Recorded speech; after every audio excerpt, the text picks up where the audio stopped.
Every now and then you have a shot with rich color, but it just needs a little bit of a tweak.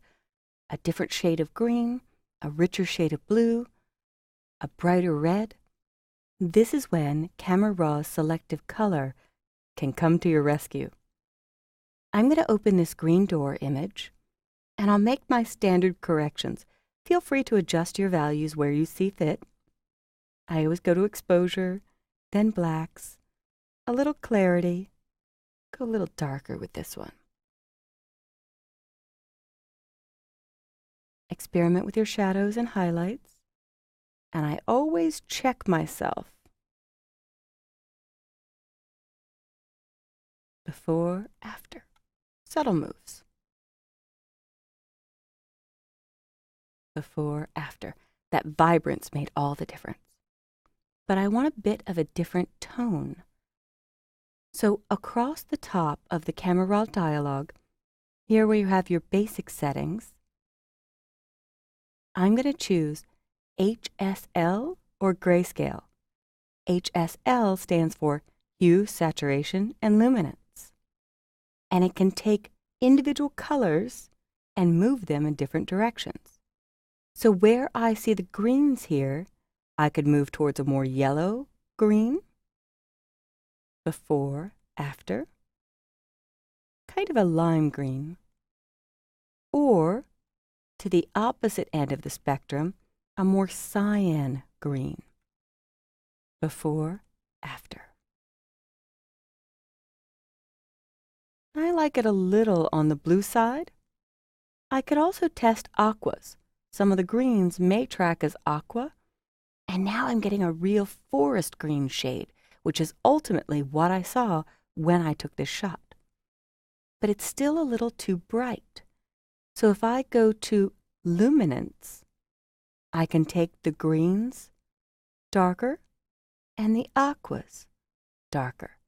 And there I'm getting the exact shade that I envisioned. Keeping in mind my monitor isn't perfect, but it's a huge move on the color. And when I hit done,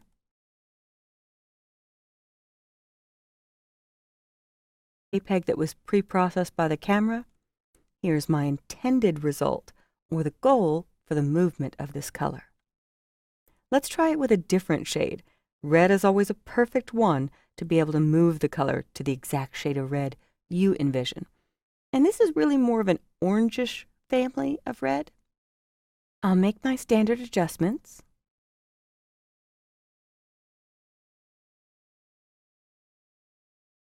And my goal being just to get the table setting to be more prominent.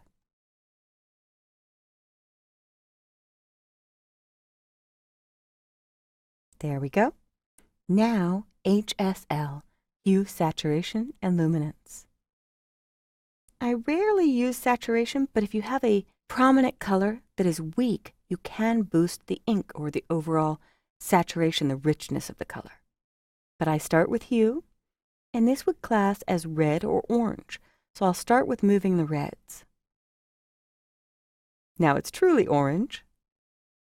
Now I'm more magenta. But huge moves can happen on reds.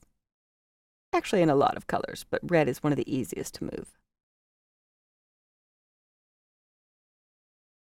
And I can go back to the orange family by sliding the oranges right.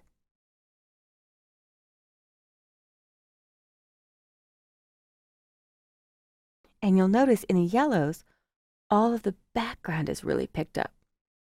So if I want to remove some of the yellow cast or greenish cast from that background, I can just pull the yellows in this direction. So let's see where this is moved. When I turn preview off and on, it's simply previewing what I've done for that portion of the Camera Raw dialog. So if I go to basic, this is before and after my basic settings. If I go to HSL, before and after my HSL. So I really got more of a magenta red there.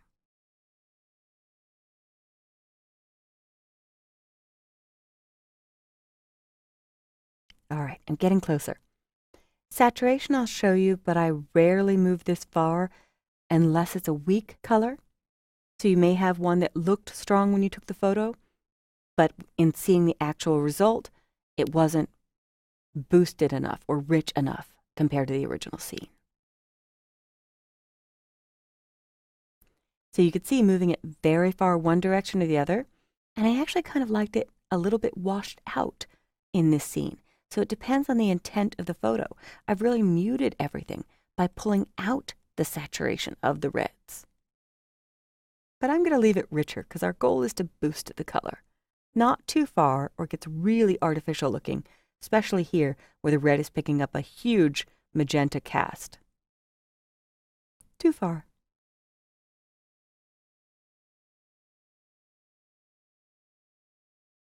All right, now I'm going to finish this off by getting a darker shade of red.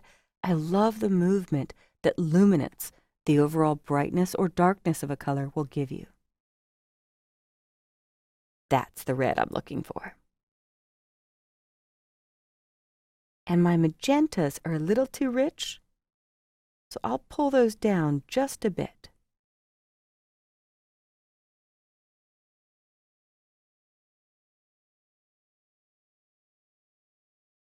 And I move a few more colors. But overall, when I hit done and come back and compare the pre-baked JPEG from the camera raw correction. If I zoom in, I might have created too much noise, so I could finish off some of this.